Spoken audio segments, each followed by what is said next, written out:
10 जुगाड़ू बहू की कागज के ससुराल में होली।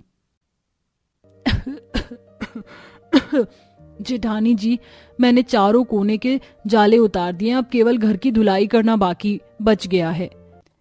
तभी मकान की छत से खूब सारी मिट्टी की पपड़ी झड़कर जमीन पर गिर जाती है।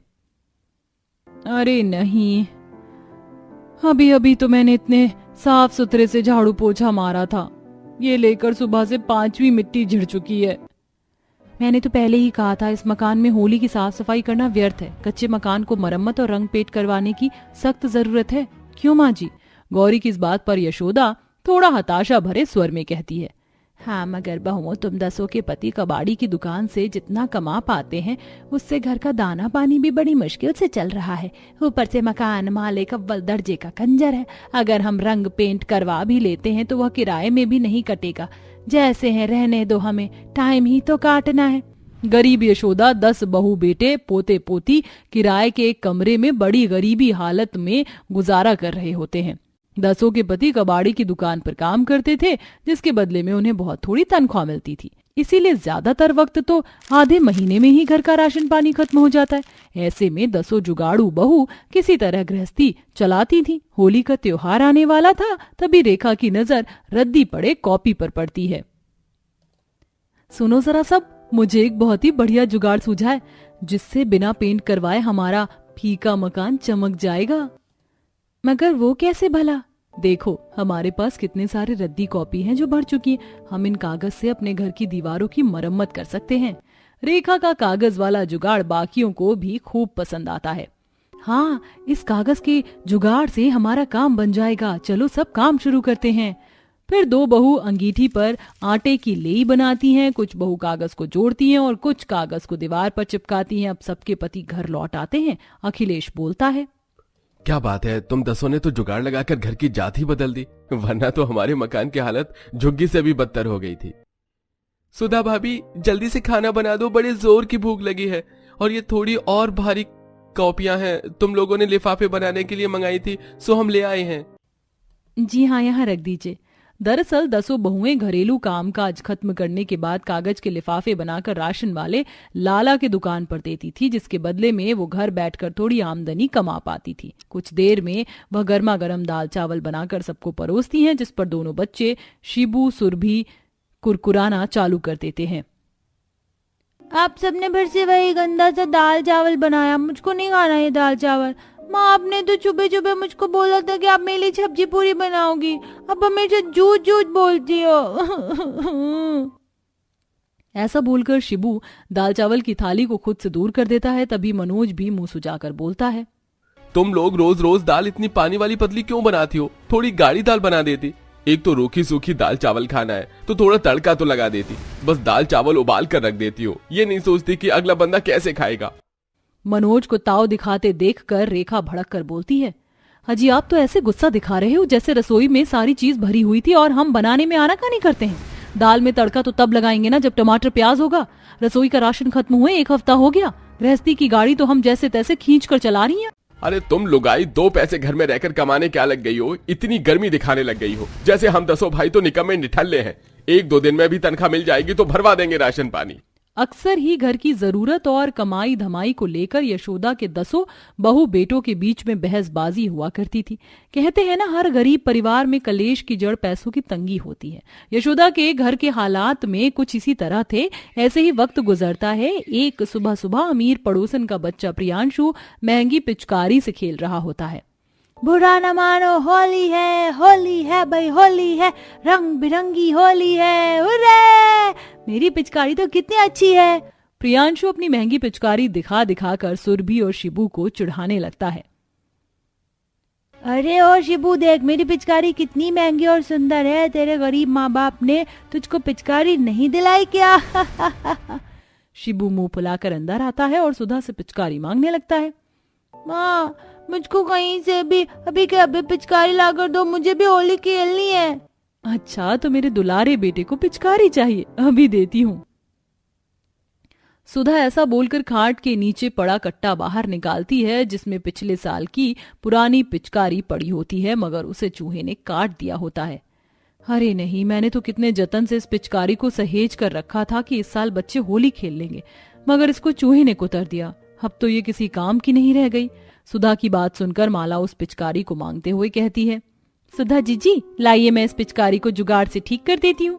माला पिचकारी के टूटे हुए भाग में मजबूती से पन्नी चिपका देती है। ये लो शिबू बेटा, अब इसमें से पानी लीक नहीं होगा, जाओ जाकर होली खेलो। नहीं चाची, ये पिचकारी कितनी पुरानी फीकी लग रही है और जो टूटा हुआ है, मुझको नहीं पिचकारी चाहिए। हे भगवान, इस बच्चे ने तो नई पिचकारी दिलाने की जिद पकड़ लिया है। इस टाइम हाथ इतना तंग है कि 1 रुपए नहीं है। सुधा को लाचार महसूस करते देखकर कविता शिबू को बहलाते हुए कहती है, अच्छा तो मेरे शिबू को नई पिचकारी चाहिए ना, अभी चाची नई पिचकारी बनाकर देगी। चाची मुझे ना ग्रीन कलर की नई पिचकारी चाहिए। अच्छा ठीक, मैं तुम्हें ग्रीन कलर की पिचकारी दूंगी। कविता, तुमने शिबू को दिलासा तो दे दिया, मगर कैसे नई पिचकारी बनाओगी? बच्चों का दिल ना टूट जाए। गौरी चिंता मत करो, बस देखती जाओ मेरा जुगाड़। कविता कुछ कागज के कोरे पन्नों का इस्तेमाल करती है और हरे पत्तों से रंग तैयार करके उन्हें गाढ़ा गाढ़ा रंग कर पिचकारी को अच्छे से चिपका कर शिबू को देती है। ये लो शिबू, सुरभि, तुम दोनों के लिए एकदम न्यू ग्रीन पिचकारी। थैंक यू चाची, पिचकारी बहुत सुंदर है। सचमुच कविता, तुम्हारा जुगाड़ तो बड़ा धांसू निकला, लग ही नहीं रहा था कि पुरानी पिचकारी है। इस तरह छोटे मोटे जुगाड़ लगाकर 10 बहुएं होली की खुशियां बांट रही थी, मगर अगली सुबह सुबह मकान मालिक धमक पड़ता है और उन्हें मकान खाली करने की धमकी देने लगता है।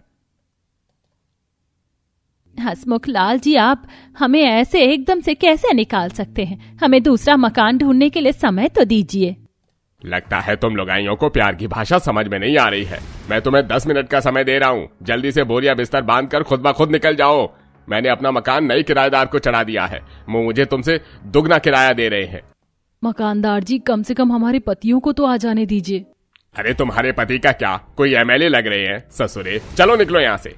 10 अपना सामान इकट्ठा करके बाल बच्चों के साथ घर के बाहर आ जाती हैं। कुछ देर में उनके पति भी भागे भागे चले आते हैं। पापा, उस खड़ूस मकान वाले अंकल ने माँ, चाची, दादी सबको निकाल दिया। इस बार क्या हम सब लोग भी गरीबों की तरह फुटपाथ पर होली मनाएंगे? सुरभि के सवाल से सबकी आंखें भर आती हैं। सब अपना सामान उठाकर इधर से उधर सड़क पर भटकने लगते हैं। चारों तरफ होलिका दहन का महोत्सव छाया था। ऊपर वाले को भी हम गरीब बहू की जरा सी खुशी गवारा नहीं हुई। होली के पर्व में हमारा परिवार बेआसरा हो गया। अरे बहू, तुम लोग ऐसे हिम्मत हार जाओगे तो कैसे होगा? तुम तो हम सबकी प्रेरणा हो। सब निराशा परेशान होकर फुटपाथ पर बैठ जाते हैं, जहां एक लाइन से गरीब लोग झुग्गी डालकर बसे हुए थे। कोई तंबू लगाकर रह रहा था तो कोई तिरपाल टांग कर, जिससे माला गीता को उम्मीद नजर आती है। अगर हम चाहें तो बिना तरपाल और तंबू के भी जुगाड़ लगाकर अपने रहने का घर बना सकती हैं, मगर ये कैसे संभव है? हम बहुएं चाहें तो जुगाड़ तरह से कागज का ससुराल टिका सकते हैं। हाँ, ये हम सबके लिए थोड़ा कठिन होगा, मगर घर बनाने के लिए हमें काफी मात्रा में कागज चाहिए होगा। तुम लोगों को जितने भी कागज की जरूरत लगेगी हम जाकर ले आते हैं। अब 10 के पति कबाड़ी की दुकान से बहुत ही कम रुपए में रद्दी कागज खरीद कर ले आते हैं। वहीं 10 जुगाड़ बहुएं ससुराल बनाने में जुट जाती हैं। कई बार हवा के झोंके से उनका घर टूट जाता है। तभी कविता उम्मीद हारते हुए कहती है, अरे नहीं, हमारा कागज का ससुराल तो एक हवा के झोंके से तिनके की तरह बिखर जा रहा है। हमें अगर कागज का आशियाना टिकाना है तो नींव बनानी होगी। अब 10 जंगल से लकड़ी काट कर लाती हैं और मजबूती से 4 खंबे गाड़ती हैं और कागज को एक दूसरे से चिपका कर बड़ा सा चादर के जैसा बनाकर 4 दीवारी खड़ी कर लेती हैं। तभी गौरी कहती है, देखो 2 दिन बाद होली का त्योहार है और ऐसे में हमारा कागज का ससुराल पानी पड़ने से भीग कर गल सकता है, तो हमें इस बात का खास ख्याल रखना होगा कि हम दीवारों के दोनों तरफ पन्नी टांग दें और छत पर तिरपाल लगा दें, जिससे बरसात के मौसम में भी हमारा कागज का ससुराल सुरक्षित रहेगा।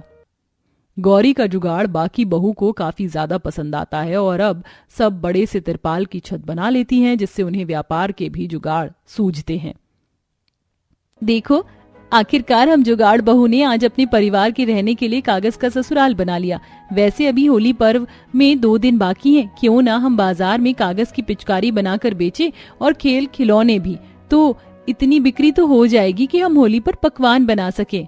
अब अगले दिन 10 जुगाड़ू बहुएं सादे कागज को फूल और पत्तियों से रंग कर उसे रंग बिरंगी कागज बना लेती हैं और उसे अपने सादे से दिखने वाले कागज के घर को भी सुंदर तरह से सजावट करती हैं और तरह तरह के खेल खिलौने, तोता कबूतर, कागज के घर, रंगीन ग्लेस पेपर का गुलदस्ता बनाकर बाजार में बेचती हैं। वहीं ग्राहक भी 10 जुगाड़ू बहू से प्लास्टिक की पिचकारी खरीदना छोड़कर पोल्यूशन फ्री कागज की पिचकारी खरीदते हैं, जिससे कि उन्हें अच्छी आमदनी होती है। और होली वाले दिन 10 जुगाड़ू बहू भी धूमधाम से रंगों भरी होली मनाते हैं और एक दूसरे को गुजिया पकवान खिलाकर होली की बधाई देते हैं।